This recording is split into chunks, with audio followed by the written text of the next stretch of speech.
నమస్కారం ఘంటారావానికి స్వాగతం. ముందుగా ప్రధానాంశాలు. పథకాలపై నిరంతరం అభిప్రాయ సేకరణ జరపాలన్న సీఎం. సిబ్బంది ఉద్యోగుల అలసత్వం కనిపించకూడదని స్పష్టీకరణ.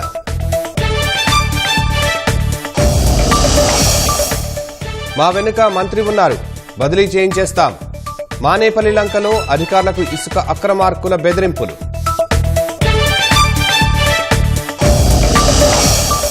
వాయిదా పడిన మున్సిపాలిటీల్లో నేడు ఎన్నికలు. నందిగామలో చైర్పర్సన్ అభ్యర్థిపై వీడని పీఠముడి.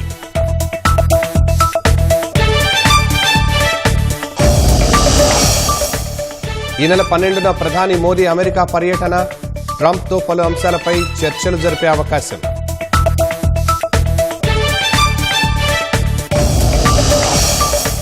అంగరంగ వైభవంగా రథసప్తమి వేడుకలు.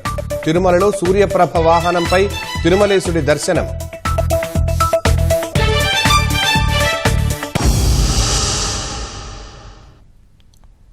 ప్రభుత్వ పథకాల అమలుకు నిరంతరం అభిప్రాయ సేకరణ నిర్వహించాలని సీఎం చంద్రబాబు ఆదేశించారు. రియల్ టైం గవర్నెన్స్, ప్రభుత్వ పథకాల అమలుపై సమీక్షించిన సీఎం పథకాల అమలులో ఏ స్థాయిలోనూ సిబ్బంది ఉద్యోగుల అలసత్వం కనిపించకూడదని స్పష్టం చేశారు.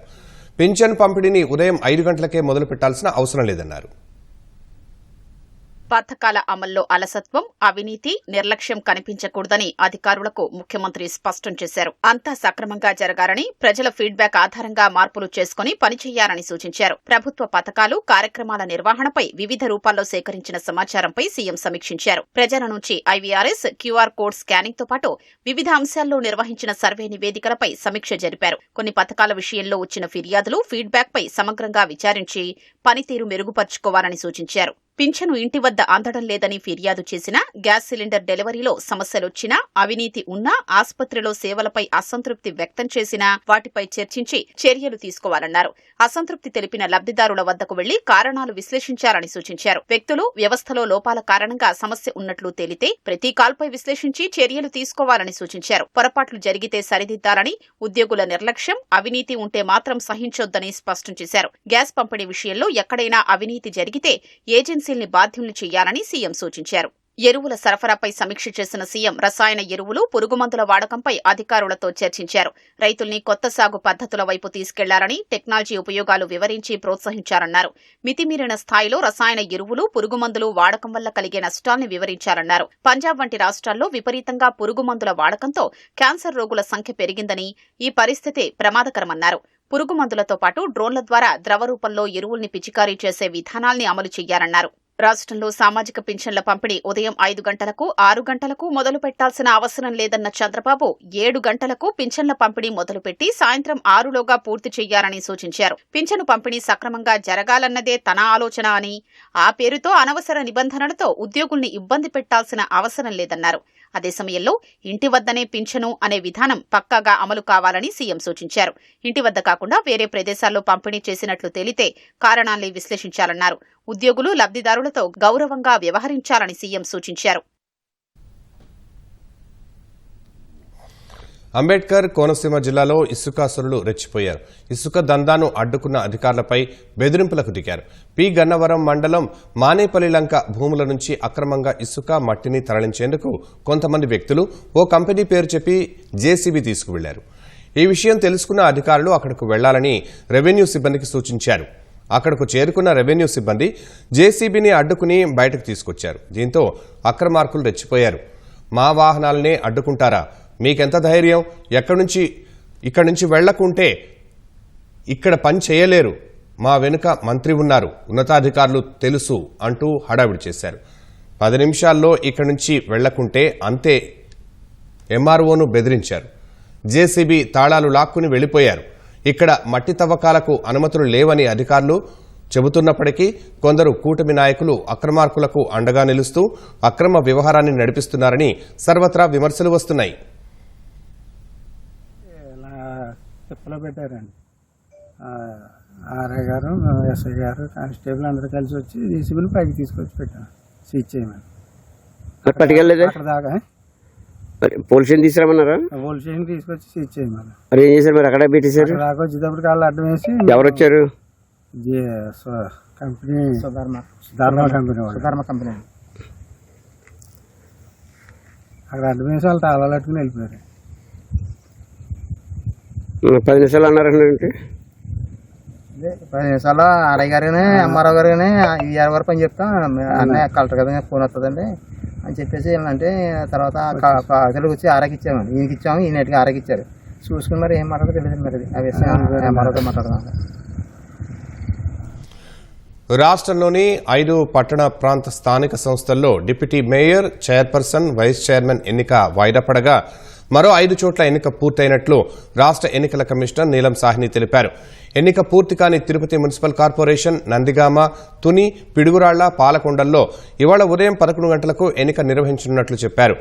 సోమవారం Tirupati municipal corporation deputy mayor, Nandigama municipality chairperson, Piduguralla, Tuni మున్సిపాలిటీల డిప్యూటీ చైర్పర్సన్ల ఎన్నిక వాయిదా పడింది. పాలకొండ నగర పంచాయతీ చైర్పర్సన్ ఎన్నికను వాయిదా వేశారు. Eluru, Nellore municipal corporation deputy మేయర్ల ఎన్నిక పూర్తయినట్టు వెల్లడించారు. Hindupur municipality chairperson, Nuzvid municipality vice chairman, Buchireddypalem నగర పంచాయతీ చైర్పర్సన్ ఎన్నిక పూర్తయిందన్నారు. ఎన్ని పార్టీలు అధికారం చేపట్టినా సామాన్యులకు న్యాయం అందని ద్రాక్షగానే మిగిలిపోతోందని ప్రముఖ న్యాయవాది, మానవ హక్కుల సంఘం రాష్ట్ర అధ్యక్షుడు ముప్పాళ్ల సుబ్బారావు అన్నారు.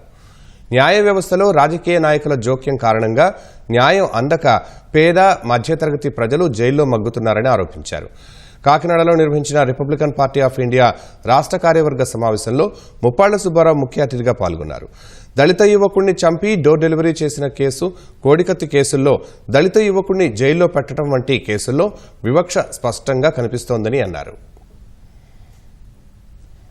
మానవ హక్కులు ఏ విధంగా హరించివేయబడ్డాయో గత 5 సంవత్సరాల్లో మనం చూశాం. వీధి సుబ్రహ్మణ్యం హత్య చేసిన అధికార పార్టీ ఎమ్మెల్సీ ఇంటికి డోర్ డెలివరీ చేశారు. తల్లిదండ్రులను మభ్యపెట్టడానికి ప్రయత్నం చేశారు. దాన్ని తిరస్కరించారు. చివరికి ఒంటి నిండా గాయాలున్నాయి. పోలీసు వాళ్ళు కట్టిన కేసు ఏంటండి? అనుమానాస్పద మృతి. ఎస్పీ గారేమో నేరం చేసిన ముద్దాయికి అనంతబాబు గారు అన్నాడు. చంపివేయబడినటువంటి సుబ్రహ్మణ్యం అని ప్రస్తావించాడు. పోలీసు కస్టడీకి తీసుకోకుండా, మరింత సమాచారాన్ని రాబట్టకుండా ఆయనకి సహకరించడానికి ప్రయత్నం చేశారు. జైలు నుంచి ఊరేగింపులు, దండలు, దళితుడిని చంపిన హీరోలాగా ఆయన తీసుకెళ్లారు కదా. ఆయనకి అధిక ప్రాముఖ్యత ఇచ్చారు కదా. కాబట్టి ఇవన్నీ ఏ సంకేతాలు చూస్తున్నాయి? మీరు దళితులను చంపేయండి, హత్యలు చేయండి, డోర్ డెలివరీలు చేయండి, చేసినా కానీ మీకేం పర్లేదు, మీరు హీరోలే అని చెప్పే సంకేతాల ప్రజల్లోకి ఇస్తే ప్రజల యొక్క, దళితుల యొక్క, ఆదివాసీల యొక్క హక్కులు ఏమైపోతాయి? మనం భారత రాజ్యాంగం డాక్టర్ అంబేద్కర్ గురించి చెప్పుకుంటూ ఉన్నాం. కానీ అంబేద్కర్ రాసినటువంటి రాజ్యాంగాన్ని అమలు చేయించుకోవడానికి 76 సంవత్సరాలు దాదాపు గడుస్తున్నా ఇంకా రాజ్యాంగాన్ని అమలు చేయమని వచ్చి దెబ్బలాడవలసిన దౌర్భాగ్య పరిస్థితి ఈ దేశంలో ఏర్పడింది. కేంద్రంలో ఉన్న మోదీ ప్రభుత్వం దేశ ప్రయోజనాలను గాలికి వదిలేసిందని, సంపన్నుల ప్రయోజనాల పరిరక్షణకే కట్టుబడి ఉందని సీఎం పొలిట్ బ్యూరో సభ్యురాలు బృందాకారత్ ఆరోపించారు. నెల్లూరు వీఆర్సీ మైదానంలో నిర్వహించిన సిపిఎం 27వ రాష్ట్ర మహాసభల ముగింపు వేడుకల్లో ఆమె పాల్గొన్నారు. ప్రజల కొనుగోలు శక్తిని పెంచే ఒక్క పథకం బడ్జెట్లో లేదని విమర్శించారు. This budget has proved that this government has no interest, has no commitment for the upliftment of the people of India. ఈ ప్రభుత్వం ప్రవేశపెట్టిన ఈ బడ్జెట్ ప్రజలకు సంబంధించిన మౌలిక విషయాలు గాని, ప్రజా సంక్షేమాన్ని కాని బడ్జెట్ గా ఉంది. My dear friends, the last 5 years India has never seen such a stagnation in wages. In fact, in many areas it was a lowering of the wage level. Srikakulam జిల్లా అరసవెల్లి సూర్యనారాయణ స్వామి దేవాలయంలో రథసప్తమి వేడుకలు అంగరంగ వైభవంగా సాగుతున్నాయి. అర్ధరాత్రి నుంచే స్వామివారి దర్శనం కోసం భక్తులు పోటెత్తారు. స్వామివారికి దేవాలయ శాఖ ప్రిన్సిపల్ సెక్రటరీ వినయ్ చంద్ పట్టు వస్త్రాలను సమర్పించారు. కేంద్ర మంత్రి రామ్మోహన్ నాయుడు, ఎమ్మెల్యేలు గుండు శంకర్, బగ్గు రమణమూర్తి, మామిడి గోవిందరావు, గౌతు శిరీష స్వామివారిని దర్శించుకున్నారు. అరసవల్లి చరిత్రలో ఎన్నడూ లేని విధంగా కూటమి ప్రభుత్వం ఏర్పాట్లు చేసినట్లు రామ్మోహన్ నాయుడు వెల్లడించారు. రాష్ట్ర ప్రభుత్వం, ముఖ్యంగా రాష్ట్ర ముఖ్యమంత్రి వర్యులు చంద్రబాబు నాయుడు గారు దీన్ని స్టేట్ ఫెస్టివల్గా జరిపించాలని జియో కూడా రిలీజ్ చేయడం జరిగింది. దానికి ప్రత్యేకమైనటువంటి ధన్యవాదాలు మా జిల్లా ప్రజల తరపున ముఖ్యమంత్రి గారికి తెలియజేసుకుంటున్నాం. ఈ ఆలయానికి ఉండేటటువంటి ప్రత్యేకతని ఆయన గుర్తించి రాష్ట్ర పండగగా జరుపుకునే అవకాశం ఆయన కేటాయించడం జరిగింది. దాన్ని ఒక ముందడుగుగా తీసుకొని ఈసారి జరుగుతున్నటువంటి ఉత్సవాలు 3 రోజు కార్యక్రమాలుగా చేయించి మరి ఒక పక్కన ఆధ్యాత్మిక కార్యక్రమాలతో, సాంస్కృతిక కార్యక్రమాలతో, ముఖ్యంగా శ్రీకాకుళం జిల్లాలో ఉండేటటువంటి ప్రజలందరూ కూడా ఈ రథసప్తమి కార్యక్రమం ఒక పండగలాగా జరుపుకునే ఆనందమైనటువంటి కార్యక్రమం చేయాలని 3 రోజులు మంచి ప్రోగ్రామ్స్తో వైభవంగా చేయడం జరిగింది. అసలైనటువంటి ఈరోజు రథసప్తమి నాడు కూడా సుమారు 1.5-2 లక్షల మంది భక్తులు రాష్ట్ర నలుమూలల నుంచి, దేశ విదేశాల నుంచి కూడా ఆ పవిత్రమైనటువంటి సూర్యభగవాన్ స్వామి తాలూకా ఆశీస్సులు పొందాలని ఇక్కడికి విచ్చేస్తున్నారు. మరి దానికి కూడా చాలా భారీగా ఏర్పాట్లు చేసుకొని వచ్చేటటువంటి ఏ భక్తుడికైనా సరే ఎక్కడ ఎటువంటి ఇబ్బంది కలగకుండా అన్ని ఏర్పాట్లు కూడా చేశాం. ఆలయ గోపురం కనబడే విధంగా, ఆలయ ప్రాంగణం కూడా ఎంతమంది భక్తులు వచ్చినా సరే చాలా చక్కగా దర్శనం చేసుకునే విధంగా ఏర్పాట్లన్నీ కూడా చేశాం. రాష్ట్ర వ్యాప్తంగా రథసప్తమి శోభ నెలకొంది. ప్రకాశం జిల్లా మార్కాపురంలోని శ్రీ లక్ష్మీ చెన్నకేశవ స్వామి ఆలయంలో రథసప్తమి వేడుకలు ఘనంగా నిర్వహిస్తున్నారు. వాయువ్య దిశలో నిలిచిన స్వామిని సూర్యకిరణాలు తాకాయి. సాయంత్రం 5 గంటలకు వెండి రథోత్సవంపై మాడవీధుల్లో స్వామి దర్శనమిస్తారు. అనంతపురం జిల్లా బూదగవి శ్రీ సూర్యనారాయణ స్వామి ఆలయంలో ప్రత్యేక పూజలు నిర్వహించారు. తెల్లవారుజాము నుంచి భక్తులు దర్శనానికి బారులు తీరారు. శ్రీ సత్యసాయి జిల్లా ధర్మవరంలో రథసప్తమి వేడుకలు భక్తి శ్రద్ధలతో నిర్వహించారు. లక్ష్మీ చెన్నకేశవ స్వామిని సూర్యప్రభ వాహనంపై పురవీధుల్లో ఊరేగించారు. భక్తులు స్వామివారిని దర్శనం చేసుకుని పూజలు చేశారు. యోగా కేంద్రాల ఆధ్వర్యంలో సూర్య నమస్కారాలు చేశారు.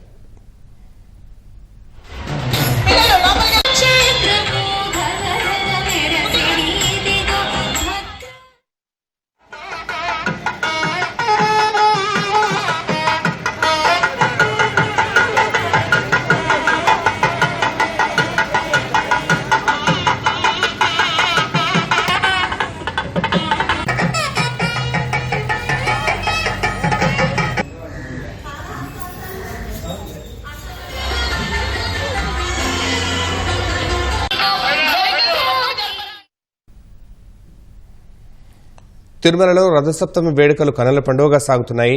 చినశేష వాహనంపై తిరుమాడ వీధుల్లో మలయప్ప స్వామి విహరిస్తున్నారు. ప్రత్యక్ష ప్రసారం ద్వారా చూద్దాం.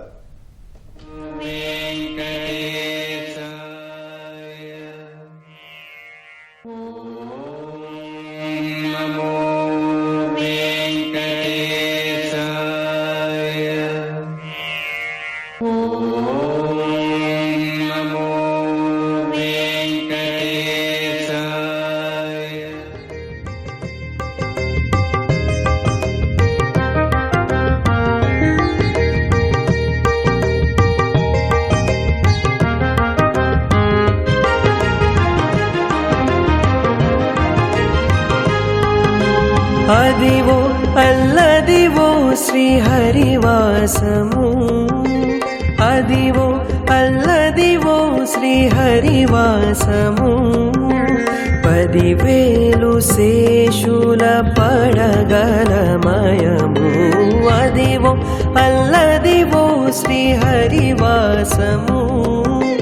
10,000 శేషుల పడగలమయము, అదివో అల్లదివో శ్రీహరివాసము.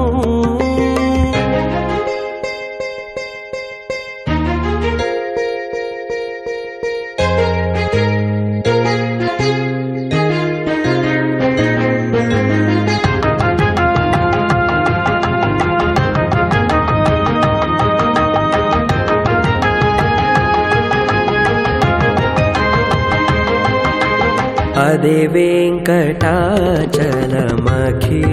ఉన్నతము, అదివో బ్రహ్మాదుల కపురూపము. అదే వెంకటాచల మఖిలమున్నతము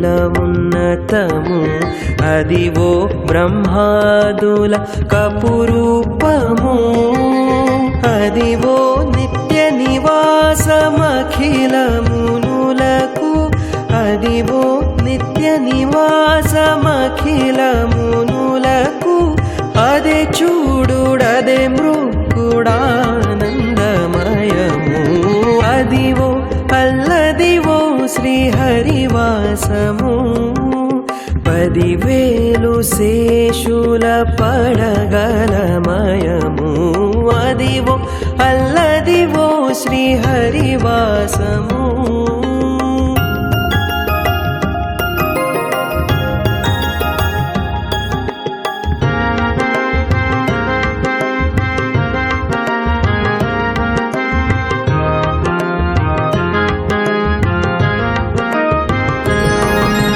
చెంగట నల్లదివో శేషాచలము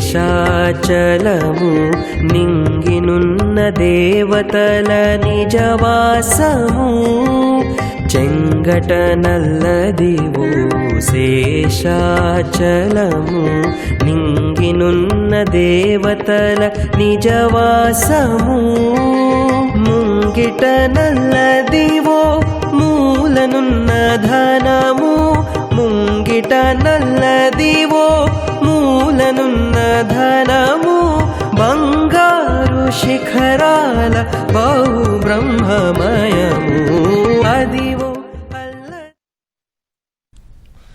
గుంటూరు జిల్లా కాకుమాను మండలం కొమ్మూరులో వీరభద్రస్వామి 22వ వార్షికోత్సవం వైభవంగా జరిగింది.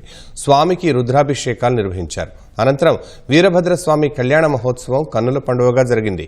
కళాకారుడు వినాయకుడు, శివపార్వతులు, సాయిబాబా వేషధారణ వేసుకుని చేసిన నృత్యాలు భక్తులను ఆకట్టుకున్నాయి. మహిళలు పెద్ద సంఖ్యలో కార్యక్రమంలో పాల్గొని దీపాలు చేతపట్టుకుని రాత్రంతా పళ్లెర మహోత్సవం చేశారు.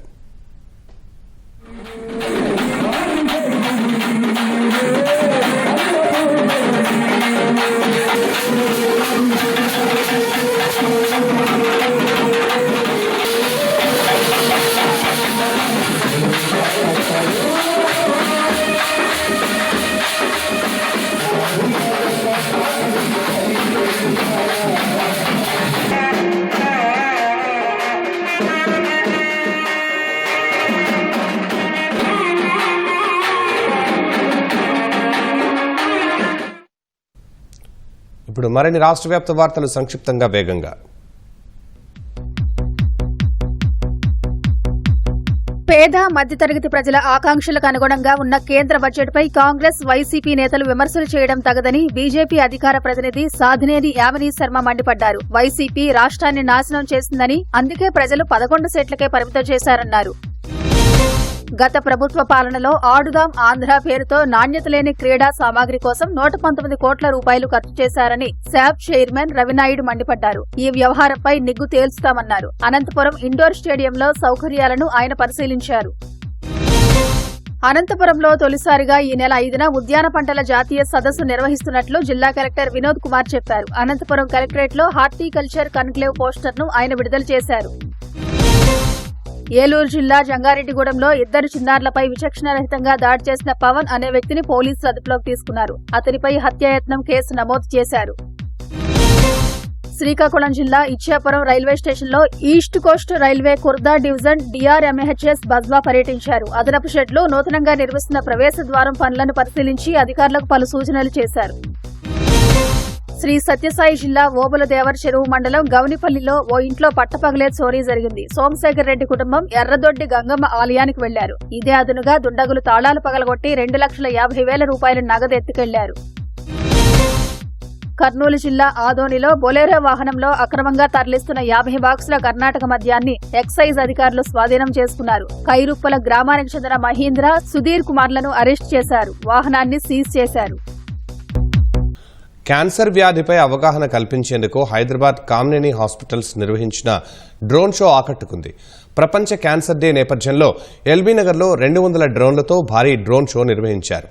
క్యాన్సర్ను త్వరగా గుర్తించడం, వెంటనే చికిత్స చేయించుకోవడం లాంటి అంశాల ప్రాధాన్యతపై సాధారణ ప్రజలందరికీ అవగాహన కల్పించేందుకు ఈ డ్రోన్ షో ఏర్పాటు చేశారు.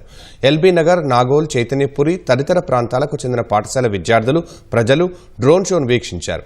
క్యాన్సర్ అంటే భయాన్ని ముందు వదిలేయాలని, ఇప్పుడు అధునాతన చికిత్సా పద్ధతులు వచ్చాయని కామినేని ఆసుపత్రుల సీఈఓ గాయత్రీదేవి అన్నారు.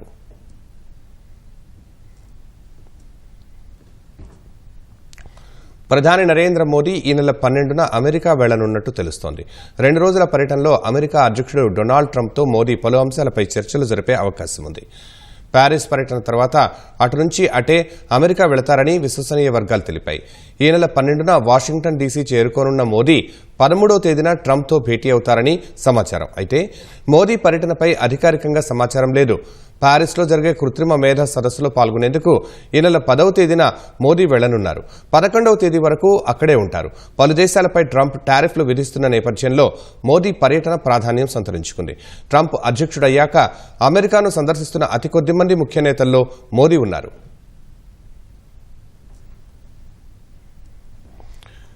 దేశీయంగా వృద్ధి నెమ్మదించిన వేళ వినియోగం పెంచేలా ఆదాయపు పన్ను చెల్లింపుదారులకు బడ్జెట్లో కేంద్రం ఊరట ఇవ్వగా ఇప్పుడు రిజర్వ్ బ్యాంక్ ఆఫ్ ఇండియా సైతం వడ్డీ రేట్లను 25 బేసిస్ పాయింట్ల మేర తగ్గించొచ్చని విశ్లేషకులు భావిస్తున్నారు. ఏడాదిగా ద్రవ్యోల్బణం ఆర్బీఐ లక్షిత పరిధి 6% లోపే ఉండడంతో వృద్ధికి బాటలు వేసేలా ఆర్బీఐ నుంచి రేట్ల కోత నిర్ణయం వెలువడొచ్చని అంచనా వేస్తున్నారు. 2023 ఫిబ్రవరి నుంచి రెపో రేటును 6.5% వద్ద స్థిరంగా ఆర్బీఐ కొనసాగిస్తోంది. కోవిడ్ సమయంలో మే 2020లో వడ్డీ రేట్లు తగ్గించిన ఆర్బీఐ ద్రవ్యోల్బణాన్ని అదుపు చేసేందుకు క్రమంగా పెంచుతూ 6.5% వద్ద గరిష్ట స్థాయికి చేర్చింది. ఈ నేపథ్యంలో ఆర్బీఐ గవర్నర్గా కొత్తగా నియమితులైన సంజయ్ మల్హోత్రా నేతృత్వంలో తొలి ఎంపీసీ భేటీ ఇవాళ ప్రారంభం కానుంది. శుక్రవారం ఎంపీసీ సమావేశ నిర్ణయాలు వెలువడనున్నాయి. ఇప్పటికే మార్కెట్లో లిక్విడిటీ పెంచే చర్యలను ఆర్బీఐ చేపట్టిందని, ఇది వడ్డీ రేట్ల తగ్గింపునకు సంకేతంగా భావించొచ్చని నిపుణులు చెబుతున్నారు. ప్రస్తుత ఆర్థిక సంవత్సరానికి 6.4% మేర వృద్ధి నమోదు చేయొచ్చని కేంద్ర గణాంక కార్యాలయం అంచనా వేసింది. ఈ క్రమంలో బడ్జెట్లో ప్రకటించిన ఉద్దీపనలు సరిపోతాయని భావించడం లేదని, అందుకే ఆర్బీఐ విధాన నిర్ణయాల్లో వడ్డీ రేట్ల కోత ఉంటుందన్న నిపుణులు పేర్కొన్నారు.